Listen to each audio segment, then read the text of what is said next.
축구 팬 여러분 안녕하십니까? 열정의 해설가 김준석입니다.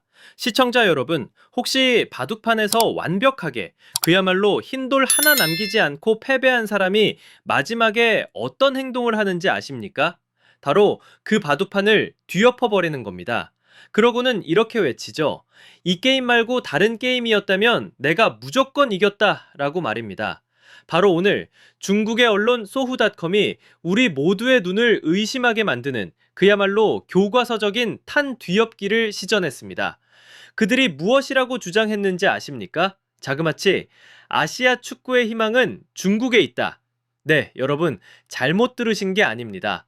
본선 진출국이 48개국으로 늘어난 월드컵에서 플레이오프 문턱조차 밟아보지 못한 팀이 스스로를 희망이라고 칭하고 있는 이 황당한 현실, 정말 믿기지가 않습니다. 축구라는 바둑판에서는 완벽히 패배했으니 이제는 인구와 경제력이라는 전혀 다른 바둑판을 꺼내들어 자신들이 이길 수 있다고 외치고 있는 것입니다. 그렇다면 이 거대한 망상의 교향곡은 대체 어떤 음표들로 작곡된 것일까요? 지금부터 저 김준석이 전문가의 눈으로 그 실체를 하나하나 낱낱이 파헤쳐 보겠습니다. 그렇다면 대체 왜 그들은 하필 이 시점에서 이런 황당한 주장을 펼치는 것일까요? 시청자 여러분, 답은 의외로 간단합니다. 그들이 지금 너무나도 가혹한 현실과 정면으로 마주하고 있기 때문입니다. 기사를 다시 한번 보시죠. 중국은 강팀을 만나면 무기력하게 무너졌고 더 뼈아프게는 반드시 잡아야 할 팀을 잡지 못했습니다. 48개국으로 월드컵의 문이 활짝 열렸음에도 그들에게 본선행 티켓은 여전히 잡을 수 없는 아득히 먼 꿈일 뿐이었던 겁니다. 이처럼 처참한 실패가 안겨준 쓰라린 고통과 굴욕감, 이것을 잠시라도 잊게 해줄 무언가가 필요했겠죠. 바로 그 순간 이 기사가 등장한 겁니다. 국민들의 상처받은 마음에 발라주는 달콤한 진통제이자 불편한 현실로부터 눈을 돌리게 만드는 마취제로서 말입니다. 자, 그럼 그들이 내놓은 소위 분석이라는 것을 한번 들여다볼까요? 이것은 냉철한 분석이 아닙니다. 이것은 전문가의 견해라는 가면을 뒤집어 쓴 노골적인 질투 그 자체입니다. 먼저 그들의 분석은 이렇게 시작합니다. 한국은 슈퍼스타 손흥민에게만 의존한다. 시청자 여러분, 이게 말이나 됩니까? 우리 대표팀의 주장이자 세계적인 공격수를 보유한 것, 이것은 분명 우리 축구의 가장 큰 강점입니다. 그런데 그들은 이 눈부신 강점을 어떻게든 깎아내려서 마치 언제 부서질지 모르는 치명적인 약점인 것처럼 포장하고 있는 겁니다. 이것이야말로 전형적인 깎아내리기 수법 아니겠습니까? 그리고는 여기서 한술 더 떠 거의 저주에 가까운 예언을 내뱉습니다. 손흥민이 은퇴하면 한국은 그와 같은 선수를 다시 만나기까지 수십 년을 기다려야 할 것이다. 들어보십시오. 이것은 우리를 향한 진심 어린 경고가 아닙니다. 우리의 이 황금 세대가 그저 일시적인 행운에 불과하기를, 그래서 하루빨리 그 빛이 바래고 쓰러지기를 바라는 그들의 은밀하고 간절한 희망사항을 드러내고 있는 것 뿐입니다. 이게 끝이 아닙니다. 그들은 우리 대표팀의 뎁스, 즉 선수층의 깊이마저 의도적으로 깎아내립니다. 최근 발탁된 25명 중 유럽파는 8명이지만 5대 리그 출신은 단 4명 뿐이다 라면서 말이죠. 시청자 여러분, 이 얼마나 편협하고 의도적인 무십니까? 5대 리그가 아니면 실력이 없다는 듯 다른 리그에서 활약하는 우리 선수들의 땀과 노력을 통째로 지워버리며 마치 우리 대표팀이 금방이라도 무너질 것처럼 아주 허약한 팀인 것처럼 그림을 그리고 있는 겁니다. 정말 치졸하기 짝이 없습니다. 전문가적인 근거가 모두 바닥나자 그들이 마침내 꺼내든 마지막 무기, 그것은 바로 인구입니다. 우리는 14억 인구를 가지고 있다. 제도적인 병목 현상만 극복한다면 충분히 한국을 능가할 수 있다. 시청자 여러분, 이 주장은 제가 해설가 생활을 시작한 이래로 무려 20년 동안 정말 귀에 못이 박히도록 들어온 그야말로 고전적인 변명입니다.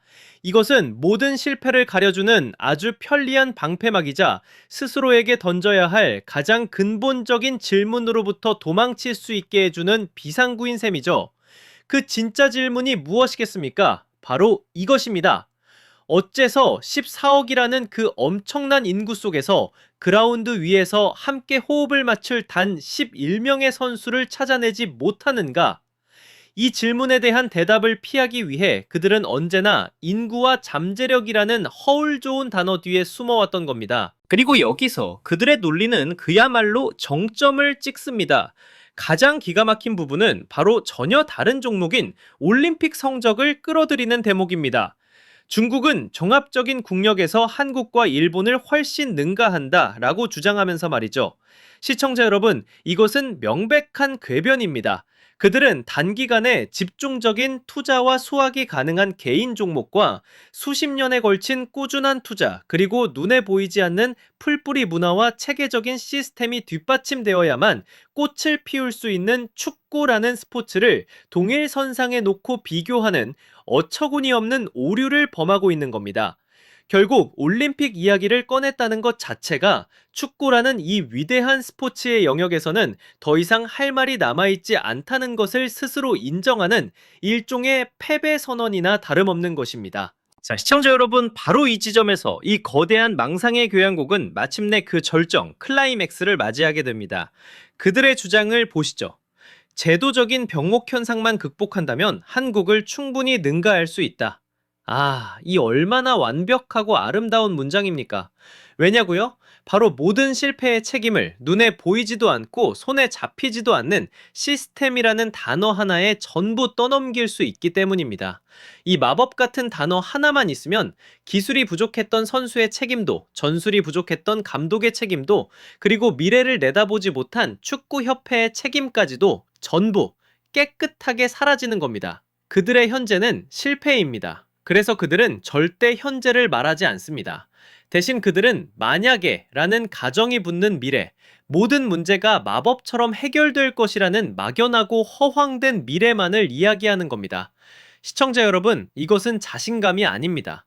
이것은 현실로부터의 완벽한 도피 선언문입니다. 자, 이렇게 폭풍처럼 몰아친 뒤에 우리는 한번 차분하게 생각해 볼 필요가 있습니다. 과연 이 기사가 겨냥하는 진짜 대상은 누구일까요?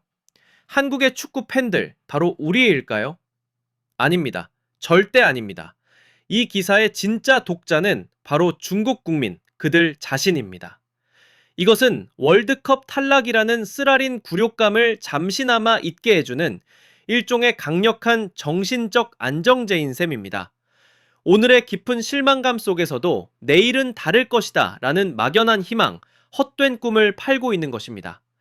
이를 통해 들끓는 여론의 분노를 잠재우고 지지를 유지하며, 그리고 가장 중요하게는 도대체 누가 이 실패를 책임져야 하는가라는 가장 어렵고 불편한 질문을 교묘하게 피해갈 수 있는 마지막 탈출구를 마련하는 것입니다. 그리고 바로 이 지점에서 이 모든 이야기의 핵심을 꿰뚫는 결정적인 반전이 드러납니다. 시청자 여러분. 그들은 자신들의 문제가 시스템에 있다고 말합니다. 네, 저도 그 말에 전적으로 동의합니다. 하지만 경기장이나 유소년 아카데미 같은 그런 눈에 보이는 시스템을 말하는 것이 아닙니다. 그들이 가진 가장 크고 가장 근본적인 시스템의 문제는 바로 우리가 지금까지 분석한 그들의 사고방식 그 자체입니다. 끊임없이 변명거리를 찾고 인구수에 기대고 냉혹한 현실이 아닌 허황된 미래에만 살면서 책임을 회피하는 바로 그 생각의 시스템 말입니다. 이 사고방식의 시스템이 바뀌지 않는 한 그들이 앞으로 얼마나 많은 경기장을 짓고 얼마나 유명한 외국인 감독을 데려온다 한들 결국 실패와 변명이라는 끝없는 굴레에 갇혀 헤어나오지 못할 것입니다. 그것이야말로 그들이 말하는 진정한 그리고 가장 치명적인 병목 현상인 것입니다.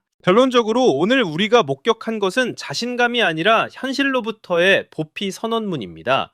그들은 축구가 인구수라는 수학 공식으로 푸는 문제가 아니라는 진실로부터, 그리고 성공이란 종이 위에 쓰인 잠재력이 아닌 땀과 겸손, 올바른 시스템에서 비롯된다는 진실로부터 도망치고 있는 것입니다. 이 헛된 꿈 속에서 계속 살아가는 한 그들은 경쟁자들이 저 멀리 앞서 나가는 뒷모습을 계속해서 지켜볼 수밖에 없을 것입니다. 지금까지 열정의 해설가 김준석이었습니다. 김준석 해설위원의 날카로운 분석 어떻게 들으셨나요? 여러분이 생각하는 가장 황당했던 변명은 무엇이었습니까? 여러분의 소중한 의견 하나하나가 축구라는 거대한 그림을 완성하는 한 조각이 됩니다. 지금 바로 여러분의 생각을 댓글로 남겨주세요. 댓글 이벤트 가장 황당한 변명은 좋아요와 구독, 전문가의 명쾌한 분석을 놓치지 않으려면 알림 설정, 가장 먼저 새로운 영상을 만나보세요.